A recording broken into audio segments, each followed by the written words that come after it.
Welcome back to the Arse and All podcast and YouTube channel.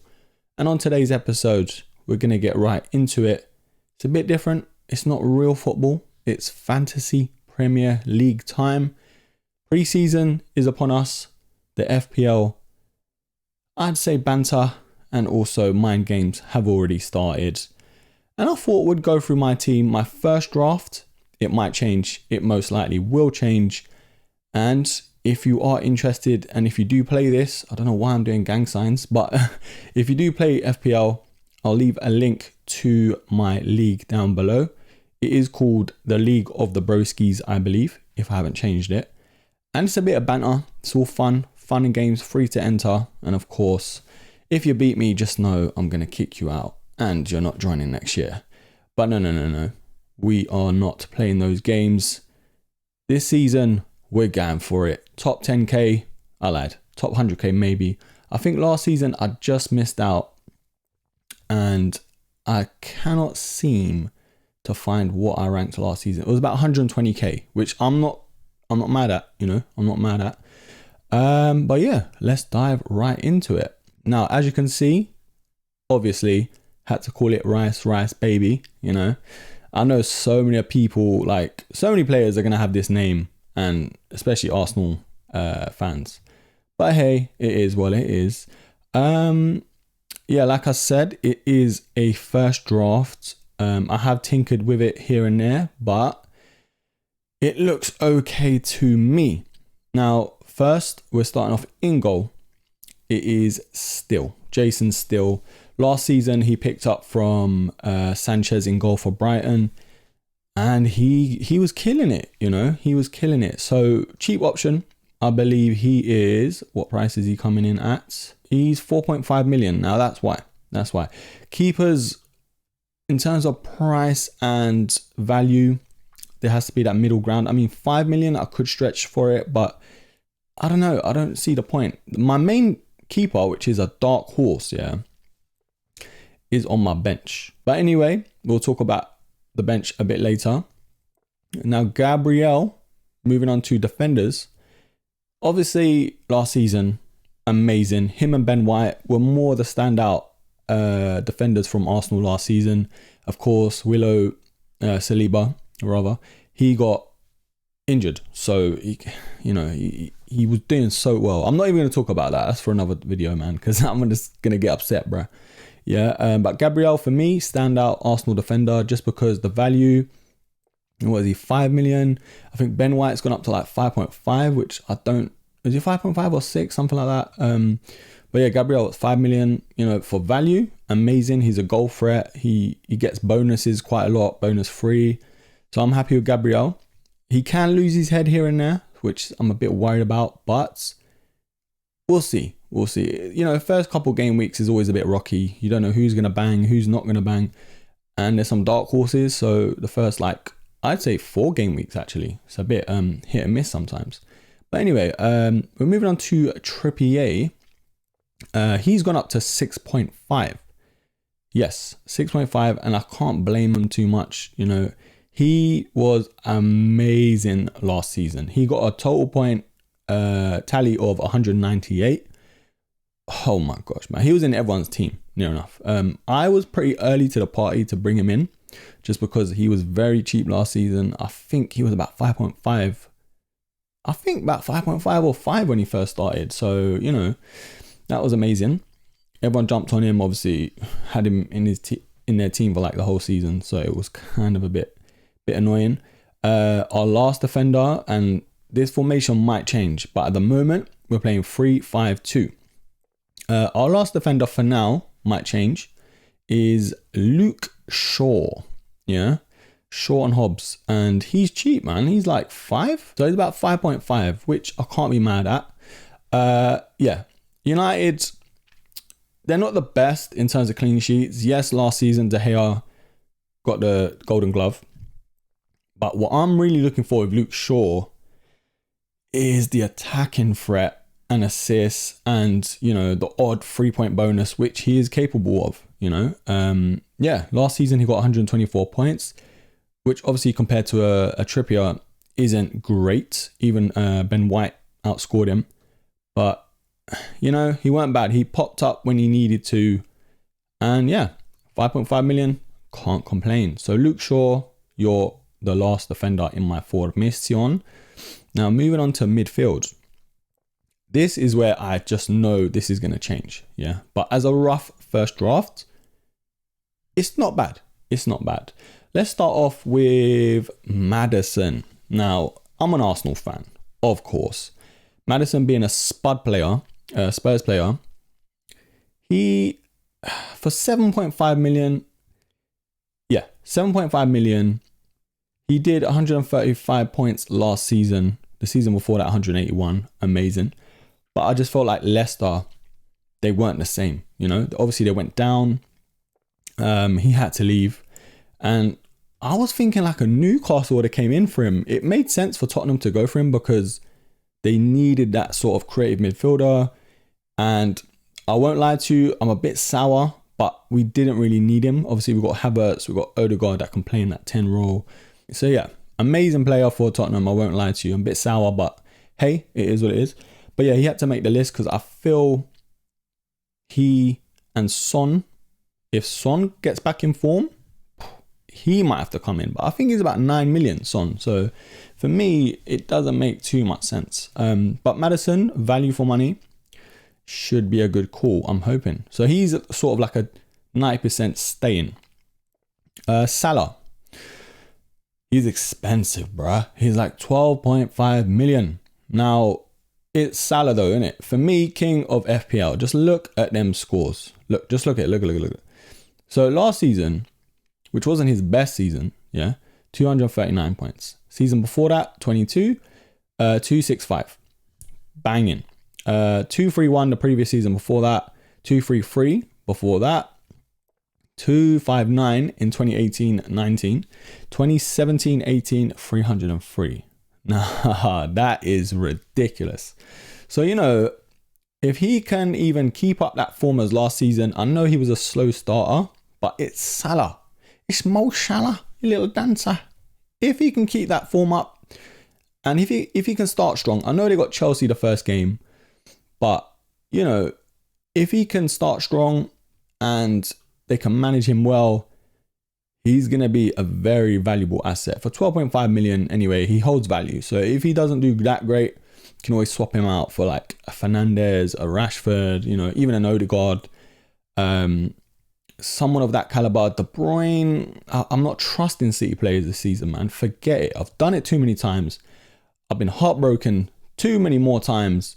And yeah, we'll talk about City players after anyway. Next, I can't lie, this is more of an impulsive inclusion. It's Rice. Of course, the name Rice Baby. He should be signing for Arsenal. It's not been announced yet as of the 10th of July. But yeah, he should be an Arsenal player. He should be a starter as well when he does come because Xhaka's gone. He should be one of our most, how could you say it, like, you could say creative midfielder because he's going to be driving a lot more. You know how Xhaka used to get in them pockets and used to pop up with goals, and Rice does that anyway, or did that anyway with West Ham. So I'm hoping, you know, what is he, 5.5 million? Yeah, 5.5 million. 116 points last season, which was pretty decent. But yeah, for a more defensive type-minded midfielder, you know, not bad. Now, another one I'm not sure about is Tonali. Now, he's 5.5 as well. First season, you know, playing Aston Villa, which are on a turnaround, you know, good evening. Unai Emery has done amazing with them.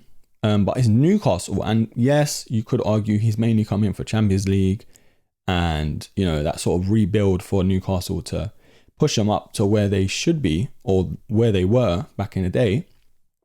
Tonali is more of a Rice type player. Like, he's a box to box, but he's more defensive minded. From what I know, I haven't watched too much of him, but from watching him in the Champions League, that's what I saw.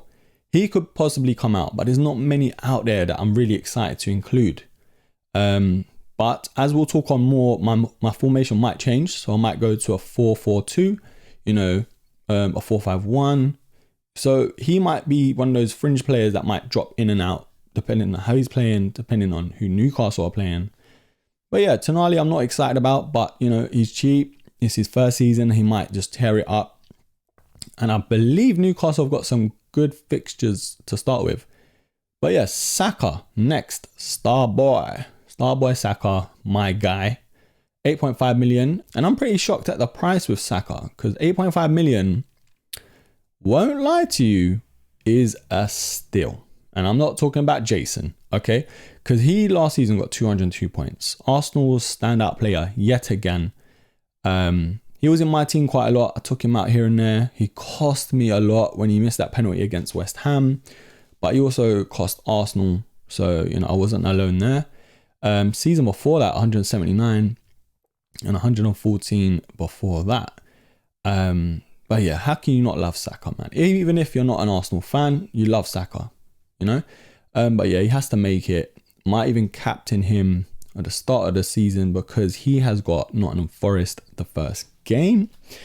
And yeah, man, if he stays fit and he rotates quite well, because we have sort of burnt him out the past season or two, we need someone to stay in his position when it's not that deep, you know? When it's I don't know, a Luton or some other team like a Sheffield, like where we don't have to always start him and play him the whole game. Even if he needs to come on, that's a viable option. Obviously, Champions League this season, we really have to rotate very, very well. And yeah, Starboy Saka, cool showing my team, bruh. Okay, so forwards, Haaland, you know, is what it is. Did he break the record last season? Let me see. Oh, okay, so he didn't break Salah's record of 303 points. I think he got 272. Now, debut season, absolute beast, machine, Terminator, whatever you want to call him. He was in everyone's team. I started off with him. I was playing a lot of mind games with people. Oh, he's not going to do well. Oh, he's coming from Germany. It's Farmers League. No. I'm not putting him in. Of course, I had him in from the start. Are you nuts? I think he played West Ham. What was it? 2 goals? I think he got 2 goals. Yeah, man. He tore it up the whole season, man. 40 total bonus points the whole season, which is crazy. Got goals scored 36, assists 9, man. Star player of the season last season. Yeah, Erling Haaland, 14 million. I'm not mad at the price because you have to, innit? You have to put him up at that sort of price where having him is a luxury. Don't mind me, bro. Living in North London, of course, there's helicopters going by. But anyway, we'll move on. Yeah, 14 million for Haaland. Can't be mad at it. He's going to be in everyone's team, probably everyone's captain. But yeah, next up, we're going to have, I don't know how to say this brother's name, NDA. Yeah. Basically, for Luton, Sheffield United. Sorry, bro. So he was their, their top scorer. So that's why I put him in. He's cheap, 5.5 million. And yeah, we'll see how it goes, man. He might not even play. It might be one of those things. He might be one of those fringe players like a Tonali in my team where I sort of rotate. Could even play one up front for me in terms of just Haaland. So I'm not mad, you know. But yeah, he's there. If I need him, I'll play him from the start because I feel like the newly promoted teams are going to be so like on it to start well and bang and hit the ground running, especially if they're at home, which they are. They're playing Crystal Palace at home. So that's a good shout. But yeah, man, that's not bad. That's my starting 11. Now, my bench, like I mentioned earlier, at the moment it's Muric. They're playing City at home, which he plays for Luton. If I didn't mention that already. But no, Burnley, bruh. I'm getting it all wrong, mate. I need my coffee. Yeah, playing City at home. I'm not going to start him this time. But he's definitely in the team. Value for money. I think he's 5 million. And, sorry, 4.5 million. Yeah, he's going to be, I think, a dark horse, you know. But anyway, moving on, which is Wan-Bissaka. Now, he's 4.5 million, which is why I have him. At 4.5 million, it's pretty hard to say no to him. Now, if he plays, of course, Dalot is the preferred right back. But Wan-Bissaka, he got a lot of game time last season. Yes, he only ended up with 67 points. Minutes played 1,432, which weren't the best for him, obviously. But you know what? He popped up when he needed to, and he's cheap. Like 4.5 million is cheap for a nice defender that may play, may not play. Obviously, that's a risk, but he's there if you need him. Now, Estepinian, amazing last season, man. Honestly, one of the standout players last season, 128 points. Now, playing for a team like Brighton, no disrespect, doing what he did there, wowza, man. Wowza. He got 7 assists, goal scored 1. And did he get clean sheets? Yes, 10 clean sheets. Okay, which is great, which is pretty good. Now, he's 5 million. Now, I would have thought he would have went up to at least 5.56 million. I'm not mad because I wanted him anyway, just in case. He's got Luton at home, and I might put him in. But who do I start him ahead of, though? This is the dilemma. Is it Trippier? Is it Shaw? Or Gabriel? And they're all at home as well. But Luton, I feel, might start very well, wanting to prove, their first Premier League season, all of that sort of stuff. But yeah, Estepinian might come in. I might even swap him for a Tonali or a Rice to start with, but I doubt Rice, maybe a Tonali. So I might do a 4-4-2 or even 4-5-1, who knows. But yeah, Estepinian had to make the team just because of last season alone. Morris, now he is definitely a Luton player. I got that right. Okay. So yeah, 5.5 million. I believe he was Luton's top scorer last season. I could be wrong. There was one reason why I put him in. I can't remember if it was top scorer or something like that. He was up there along with the top scorers, if not the top scorer for Luton. So that's why I put him in. He's 5.5 million. He's going to be one of them fringe players again. And yeah, you can't go wrong with a Luton player just because it's their first season. They're going to want to fight. They're going to want to show that they're worth being there. And yeah, that's pretty much it. But yeah, broskies, that is my team for now. Rice, baby. Now, looking at the fixtures, it's a tricky one because the likes of Liverpool have Chelsea first game. Arsenal got Nottingham Forest at home, which is pretty good for us. Who else we got? We have United and Wolves. That's going to be a tricky game for them.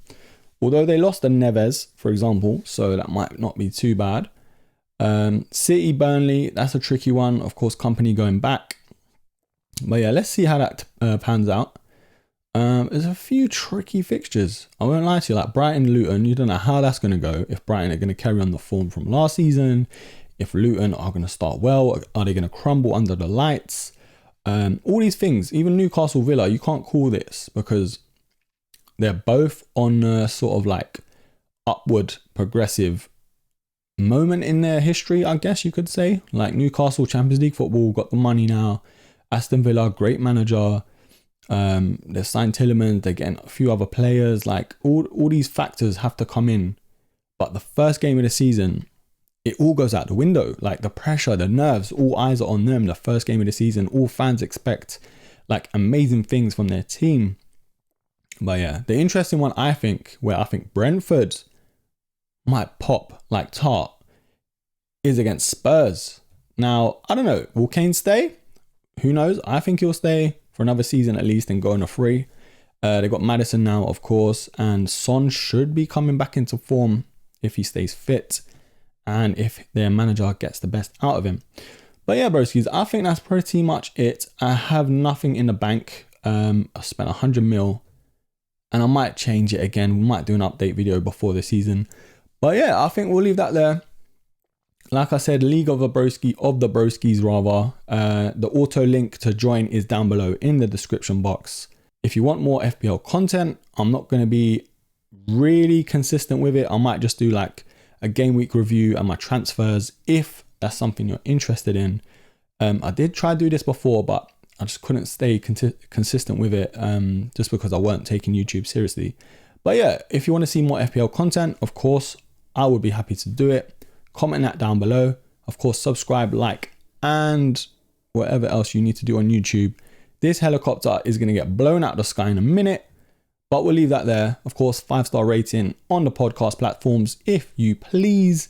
And until the next episode, take care.